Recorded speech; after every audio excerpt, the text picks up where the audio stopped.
This is the second video for the Lab 1 introduction. And now for the 6-bar mechanism, you can see that your TA or SA needs to sign off that you have a full rotation of the 6-bar. And then note that it says that team members should select different inversions. And you must create your own part. So it's not, one team member creates the parts and then the other team members just arrange them into a particular assembly. I want you to make sure that all team members know how to create the parts and create these assemblies.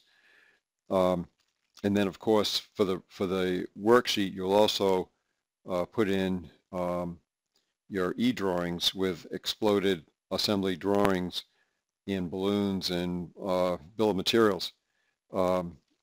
So anyways, the two types of 6-bars, the Stevenson 6-bar and the Watt 6-bar, are shown here.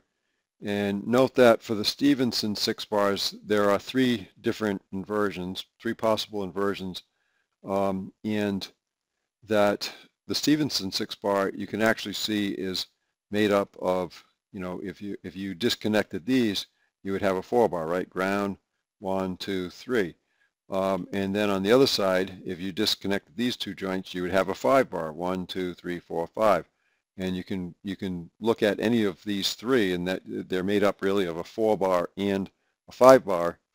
And whereas for the Watts 6 bars, they're all 4 bars, or a combination of 4 bars, right? 1, 1, 2, 3, 4. Ground 1, 2, 3, 4. Same thing with this one. So you have to ensure that at least one of the links in these 6 bars can go through a 360-degree revolution. So if we look at this one right here, so this one again, you would have ground 2, 3, 4. So there's the 4, and then 1, 2, 3, 4, 5 that way. So if you look at these lengths right here, and for this particular case, these are 4 inches long. The distance from here to here is 3.2. That's a 1 inch. And the distance between these two joints is 4 inches. So these distances are 3.2, 3.2. This is 1 inch, and that's 4 inches. So if we apply the Grashof equation, then we find that it is in fact Grashof, right? In other words, the sum of the shortest and the longest. So in this case, 1 plus 4 is 5. These are each 3.2, so that's 6.4. So the shortest and the longest is less than the length of the other two links. So we know that this is going to this link right here will be able to do a complete revolution.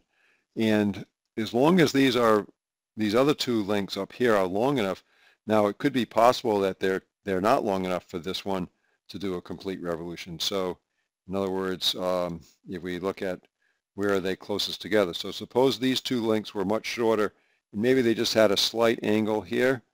So now when we try to do the complete revolution, at this point, you can't get to this point because these two links are too short. But as long as these are long enough, for when these two joints here are the furthest apart, and these other 4 joints right here make up a Grashof 4-bar, then we know we can do the complete revolution. Okay, so what about the other type? So this is the other type where now we actually have 2 4-bars, right? 1, 2, 3, 4, or ground 2, 3, 4. So if this one is Grashof, and as long as these are long enough, then you can see that you can get a complete revolution here.